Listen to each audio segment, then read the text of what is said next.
Alabama men's basketball coach Nate Oates called freshman Brandon Miller's pregame introduction of being patted down by a teammate, quote, not appropriate. Miller now has done the same pat-down pregame intro for other games this season, but he chose to still do this routine after Tuscaloosa detective testified that Miller brought now ex-teammate Darius Miles a gun the night of the fatal shooting of 23-year-old Jamia Janae Harris. Shannon, what's your reaction? I understand that he had been doing this routine, but once you become part of a murder investigation, you let that go. It's inappropriate. Someone tragically lost their lives into the young woman's family. I am so sorry what transpired. It's senseless and it should not have happened, but it's not funny. It's not cute. And first of all, you continuously do that. What's cute? What's funny about a black man being patted down? Do you understand what's going on in America? You think that's cute? I don't.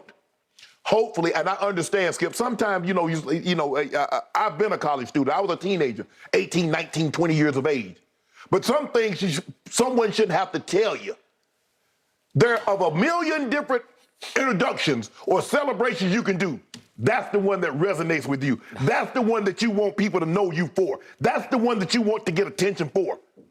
Even though you're part of an active murder investigation, you still think this is appropriate, young man? I'm glad your coach pulled you aside. Even that being said, Skip, I do think because he's a part of the investigation, and you do realize that now in today's society, it used to be you're innocent until proven guilty. Now you're you're guilty until proven innocent. Yeah. He's playing, rightfully so. I believe it's the right thing to do. But I'm glad his coach said it was inappropriate and it won't happen again. Now, as of this morning, he's deactivated the Twitter account. That's not a bad idea either. I'll buy that. But this should have stopped long time ago. I wish it would have never started. There are a lot of other celebrations, young man, you could do. Being patted down, there's nothing cute about that. Nothing cute. So I'm glad the coach, I'm surprised the coach let it go on this long.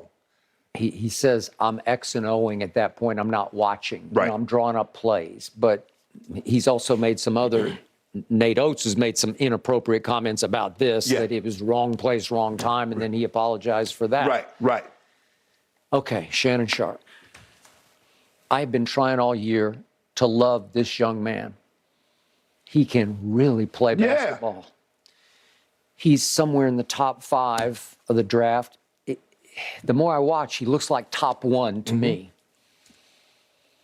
He has responded to this in a great way on the basketball court. Yes. So I got to give him the props for that. You remember he dropped 41 in the overtime win against South Carolina? Excuse me. South Carolina. And he played very well against a very good Arkansas team in Tuscaloosa on Saturday. Watched the whole game. He can play, man. Yeah. He's clearly, to me, on the floor, the leader of the team as a true freshman. Yes. He's quarterbacking on defense. No, here he's calling out defensive signals. He's shooting 43% from 3. He's averaging 20 a game with the 41 that he had at South Carolina. And he's doing this with all this hanging over his head. And he's 6'9". And his coach said after the game on Saturday, he's one of the most mentally, if not the most mentally tough kids I've ever coached. Yeah. He says, Nate Oates says, I've been coaching for a while. Okay, I'm going to give him all that.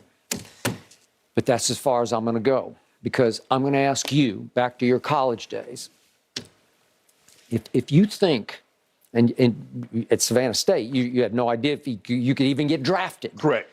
But let's put you in these shoes. You could be potentially the first 2, 3 picks in the draft. As you call it, we're talking about generational wealth here. Yeah, absolutely. You're talking about being able to do something that will set up your family for generations to come. And yet, your teammate, you drive him to the club, it's a sports bar in Tuscaloosa, and you drive up and you see the line is really long to get in, and you say, Brandon Miller says he's driving the car, it's his Dodge Charger. I don't want to stand in line. You go, I'll come back and get you. Just text me and I'll come back and get you. Right.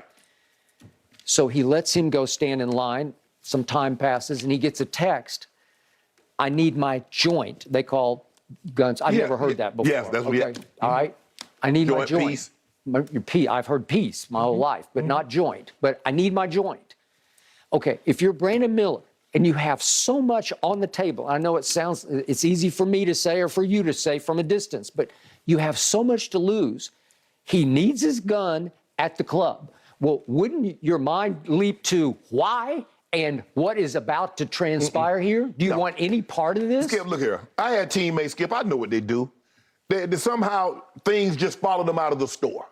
No matter what the store, whether it's a convenience store, it was a mall. It was the mall. It did not matter. I knew what they're capable of. They could not ride in my car. They were my teammates. I knew who and what to give a ride to. You're not going to put me in harm's way because I know, first of all, I'm Sterling Sharp's little brother. And you're not going to get the headlines. I'm going to get the headlines. Bingo. So I already knew that. But this is Brandon Miller we're talking about. No, sir. Bring you what? Bruh, come on home. And I'm not going to get him. No.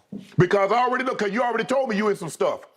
You already told me. So now I go down there, you going to get me in some stuff that I didn't even be a part of because I'm in my dorm room. Okay, so he didn't actively or actually hand the gun to the other kid, Michael Lynn Davis, who did pull the trigger. Right. But Darius Miles, the teammate, did, who's now his ex-teammate because he's out. Yes. But the DA, after they looked hard at it, said there's nothing we could charge Brandon Miller with. Right. So he's off the hook here. Right. He's okay. He's off the hot seat. Right. The justice system has spoken. You're not actively involved anymore in the investigation. Right. Okay? So we give him that. And we've seen the NFL operate. We go with what the justice system says that it has found, right? So I'm cool with that. All right, so am I. Yeah. I do think that Alabama, just because he was like third party involved in this, should have suspended him for a couple of games or something just to make a statement that we won't have our players involved in anything like that. It was just a bad choice that he made. Well, Skip, I think the thing, all he did was drive the teammate. He wanted to go to the class. Man, I can't wait this long. Hey, blah, blah, blah. And he drove him back. Now, the fact that hopefully, and it seems like the DA concluded that he didn't bring him to joint. So I ain't got nothing to do with this, Skip. I mean, I was a friend. Now, he sat there in his Dodge Charger, and it took some lead. They caught Brandon Miller's car caught a couple of shots. Coming back. Because the guy went crazy and was circling around the car. Right. And fortunately, the young lady in the car got hit. Lost her life senselessly. Yeah. Yeah, it's just sad. I just wish, Skip, guys, I mean, sometimes, guys just got to be smart. Why would you allow someone to put, because clearly, the mere fact that he says, bring me my joint, he's not thinking long-term like you are. See, you thinking about going to the NBA. He's thinking about going to the penitentiary. Those are two places, I mean, hey, one get put stuff on the books for the commissary, the other guy got free reign, and you got millions and millions coming to you. So it needs, Skip, it needs to line up. My friends, we got to have something in common. We got to be trying to go the same way. Now, granted, some wanted to be FBI, some wanted to be GBI, some wanted to be ATF, some wanted to be this. But Skip, I was going to the NFL. But we were all going to be professionals. Well, if I want to be a professional and you want to take a detour. But you told me you had some friends you just had to cut back. Yes, absolutely. It's not worth it. Yes. You got too much to lose. Yeah, I know what they was doing. Yeah. I mean, they grew up when I was going to the 5th grade, they was going to juvie. When I was going to 7th grade, they was going to juvie. And when I was going to college, they was going to do a dime. They was going to do a nickel. Yeah, so we had different paths. They get out, Skip. Hey, bro, how you doing? Hey, Sharp, I'm proud of you. I tell everybody inside, that's my homeboy. We grew up like, they say, you don't know him. They're like, that's my homeboy. Yeah, I know you. But you wanted different things from your life than what I wanted from mine. Absolutely. But don't put yourself in harm's way. And I'm definitely, Skip, if somebody was gonna mess up Shannon Sharp's career, I'm gonna be the mofo to mess it up. Not you.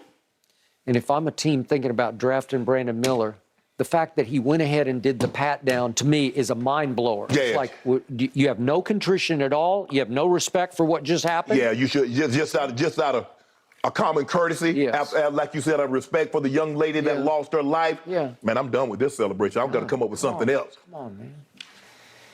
Whew. Brandon Miller has some big choices and big things to think about in life. That's for sure, gentlemen. Excellent points across the board. Moving on this morning, should the Lakers be worried about LeBron's latest injury? That's next on Undisputed.